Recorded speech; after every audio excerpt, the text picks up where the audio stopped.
Para o despertar da Kundalini, deve haver harmonia entre nossos três corpos. A primeira coisa a se entender é que, para o despertar da Kundalini, é essencial haver harmonia entre o primeiro, o segundo e o terceiro corpos. Se não houver a conexão harmoniosa entre os três, esse despertar pode se mostrar danoso. Há alguns pontos vitais para a ocorrência desta relação harmoniosa. O corpo físico. Em primeiro lugar, enquanto desconhecermos e formos insensíveis em relação ao corpo físico, ele não poderá harmonizar-se com os outros corpos. Quando eu falo em insensibilidade, quero dizer que, na maioria das vezes, não estamos totalmente cônscios do corpo. Quando andamos, mal tomamos consciência de que estamos andando. Quando estamos em pé, nem reparamos direito nisso. Quando estamos comendo, mal prestamos atenção neste ato. Em outras palavras, toda e qualquer atividade corporal é realizada inconscientemente, como se fôssemos sonâmbulos. Não tendo consciência das atividades deste corpo, somos duplamente ignorantes em relação aos outros corpos, corpos interiores, já que estes são mais sutis.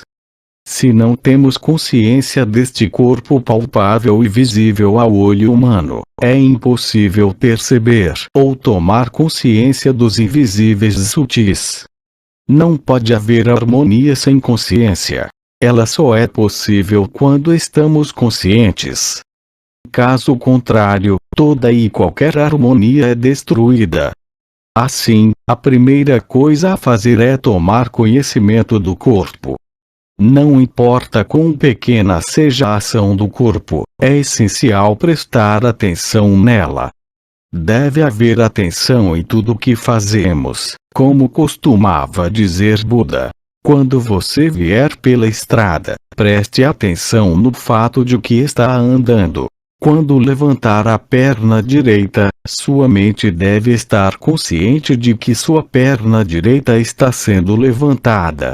Quando dormir, à noite, você deve sempre perceber quando troca de lado. Se começarmos a realizar todos os nossos atos cotidianos com total atenção, a identificação com o físico se quebra. Levantando uma de suas mãos para cima com total mobilização da atenção, você irá se sentir separado dela, pois aquele que levanta é diferente daquilo que é levantado.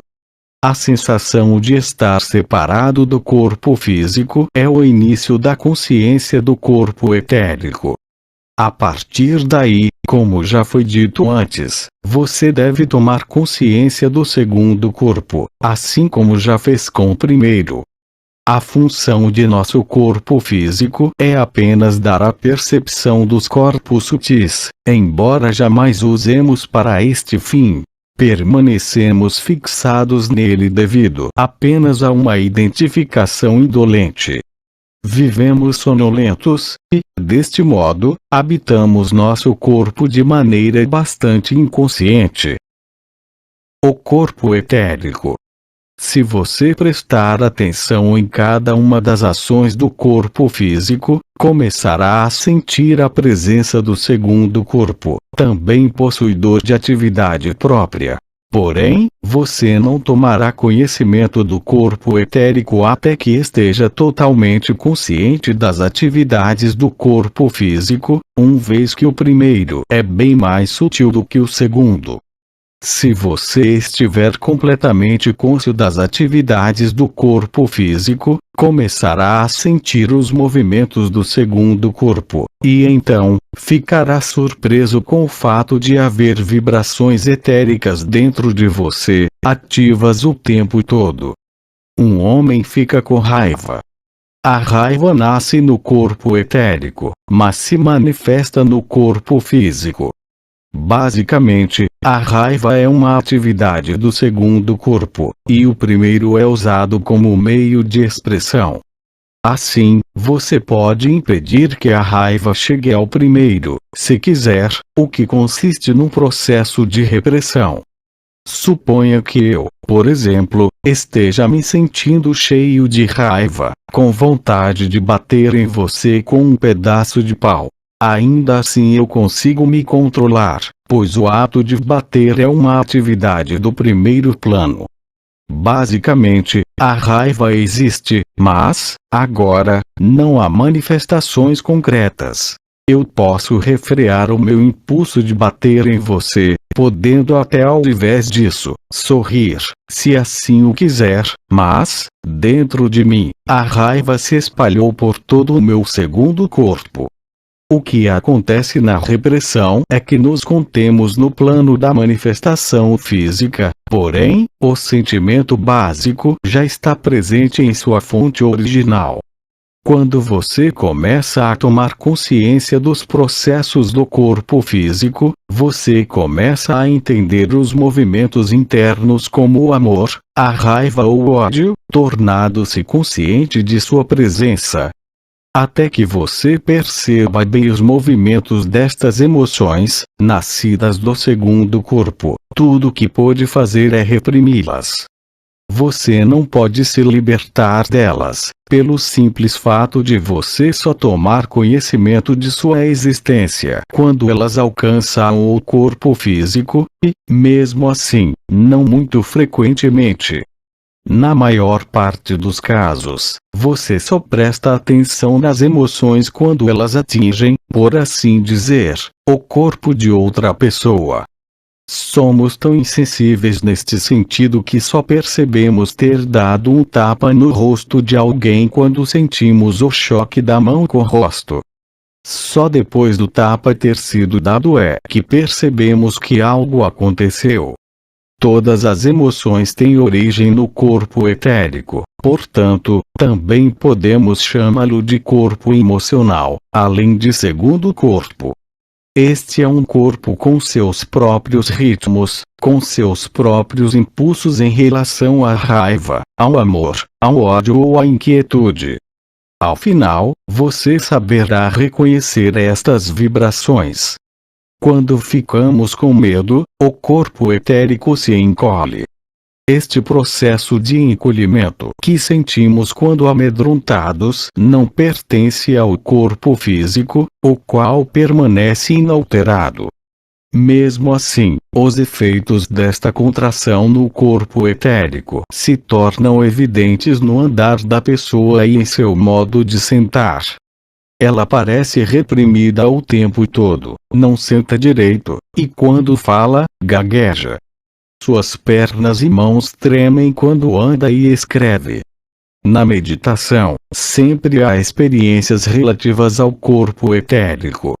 Um meditante pode sentir que seu corpo se expande de forma tal que parece preencher todo o recinto. Entretanto, o seu corpo físico permanece exatamente o mesmo. Quando o meditante abre os olhos, espanta-se. Seu corpo permanece inalterado, porém, os resultados da experiência já foram experimentados, e ele chega à conclusão de que o que sentiu não era falso. A experiência foi clara. Ele realmente preencheu todo o recinto, e isto é uma ocorrência do corpo etérico, pois as possibilidades de sua expansão são ilimitadas. Ele contrai ou expande de acordo com as emoções. Pode expandir-se de forma a ocupar toda a Terra, ou pode contrair-se de tal forma que caiba no seu átomo. Daí, você começa a notar os movimentos de seu corpo etérico, ou seja, em que situações ele se contrai e em quais ele se expande. Se o meditante começa a viver dentro do processo nos quais o corpo etérico se expande, cria-se a harmonia. Por outro lado, se começa a viver dentro das condições que o fazem encolher, não haverá harmonia entre os dois corpos. A expansão é a natureza inata do corpo etérico. Quando se expande a um máximo, quando floresce plenamente, torna-se ligado ao corpo físico por uma ponte, mas, quando está sob o domínio do medo e encolhe, quebram-se todos os seus contatos com o primeiro corpo, e o corpo etérico fica isolado em um canto. Há outros processos relativos ao corpo etérico, os quais podem ser reconhecidos via outros métodos. Por exemplo, você está frente a um homem perfeitamente saudável, perfeitamente normal. Se alguém lhe disser que está condenado à morte, empalidecerá instantaneamente.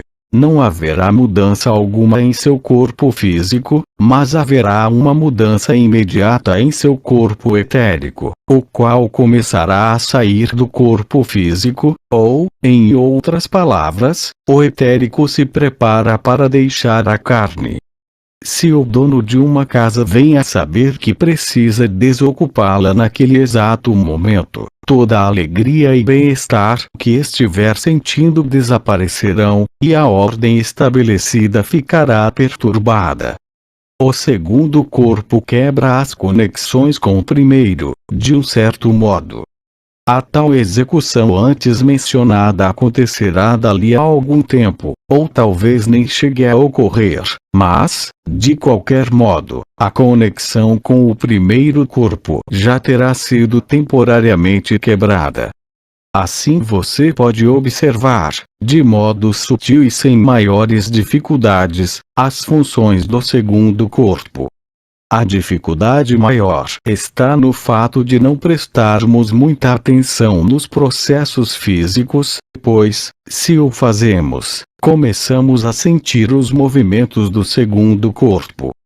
Quando se tem um conhecimento claro do trabalho de ambos, este fato, por si só, cria harmonia entre eles. O corpo astral. Depois destes, há o terceiro corpo, chamado corpo astral. Seus movimentos soam incontestavelmente mais sutis, mais do que o medo, a raiva, o amor ou o ódio, sendo, portanto, mais difíceis de perceber, a não ser que haja um total conhecimento do segundo corpo. Chega a ser difícil até entender a diferença entre o corpo astral e o corpo físico, pois aqui, o hiato é ainda maior. Com relação ao primeiro plano, agimos de forma inconsciente. O segundo corpo está mais próximo do primeiro do que o corpo astral, assim, somos capazes de entender alguma coisa sobre ele. É como se o segundo corpo fosse nosso vizinho. Algumas vezes podemos ouvir o barulho de panelas, ou o choro de uma criança na casa ao lado. O terceiro corpo, no entanto, é o vizinho de nosso vizinho, de quem não conseguimos ouvir som algum. O fenômeno do terceiro corpo é ainda mais sutil do que o do segundo, e só pode ser alcançado se começarmos a perceber nossas emoções de forma completa. Quando as emoções se condensam, tornam-se ações, e as vibrações astrais são mais sutis do que as ondas emotivas. Aí está o porquê de eu não saber que você está com raiva até que me mostre, pois eu só posso vê-la quando se transforma em ação. Você, contudo, pode vê-la antes de mim, pode senti-la despertando em seu corpo etérico. Neste momento, a raiva possui seus próprios átomos, advindos do segundo corpo. Caso estes átomos não despertem, você não fica de modo algum enraivecido. O corpo astral pode ser chamado de coleção de vibrações se você desperta o corpo etérico e segue suas emoções até a sua origem. Repentinamente descobre que entrou no corpo astral, e ali, você concluiu que a raiva não é raiva, perdão não é perdão, pois a mesma energia vibra em ambos. A energia vibratória do amor e do ódio é a mesma, a diferença estando na natureza das vibrações. As vibrações do amor e do ódio podem ser comparadas, respectivamente, à luz e à escuridão. Assim, quando você começa a tomar consciência do terceiro plano, você se encontra em condições estranhas. Já não está mais em suas mãos amar ou odiar, pois agora, você sabe que estes são dois nomes para a mesma coisa. Escolhendo um, você automaticamente escolhe o outro, se possibilidades de ser de outro modo. Se você, dentro do terceiro plano, pede, por exemplo, que um homem o ame, ele irá lhe perguntar se também está preparado para o ódio. É claro que você irá dizer que não, que só quer o amor, irá implorar por este último, e o homem em questão responderá, por sua vez, que isto não é possível, já que o amor é uma forma vibratória do ódio. Na verdade, o amor é a forma que lhe agrada, enquanto o ódio e a aversão desagradável destas mesmas vibrações. O homem que se desperta para o terceiro plano, portanto, começa a se liberar dos pares opostos.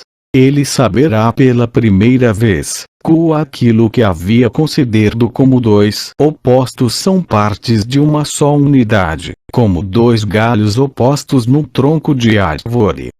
Daí, ele rirá de sua própria estupidez em tentar destruir um a fim de manter o outro, pois antes ele não sabia que isto é impossível e que, no fundo, a árvore é a mesma.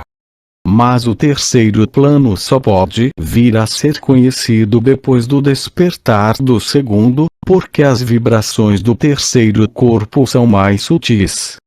Lá não existem emoções, apenas vibrações. Se você conseguir compreender as vibrações do terceiro corpo, começará a viver uma experiência única, e será capaz de dizer, apenas olhando para uma pessoa, quais as vibrações que a cercam. Na maioria das vezes, devido ao fato de você não ter conhecimento de suas próprias vibrações, não é possível reconhecer as de outra pessoa. De modo contrário, as ondas vibratórias emanentes do terceiro corpo se juntam ao redor da cabeça de cada indivíduo. O halo desenhado em torno das cabeças de Buda, Mahavira, Rama e Krishna em pinturas e desenhos é a Chanda Aura, e cada uma tem cores especiais já detectadas. Se você tem uma experiência correta e saudável com o terceiro corpo, começa a ver essas cores, e, quando tal acontece, você vê não só as suas próprias cores, mas também as de outrem. Quando você está consciente destes três corpos, a própria consciência trará harmonia entre eles. Então, qualquer tipo de Shaktipat, transmissão de energia, será incapaz de trazer resultados danosos. A energia entrará em seu quarto corpo através das harmoniosas camadas constituídas pelos primeiros três, os quais serão a via expressa pela qual viajará. Se o caminho não estiver em boas condições, pode haver muitos perigos, e é por esta razão que digo que os primeiros três corpos devem estar sempre fortes e preparados, e só então o crescimento ocorrerá de maneira suave. Osho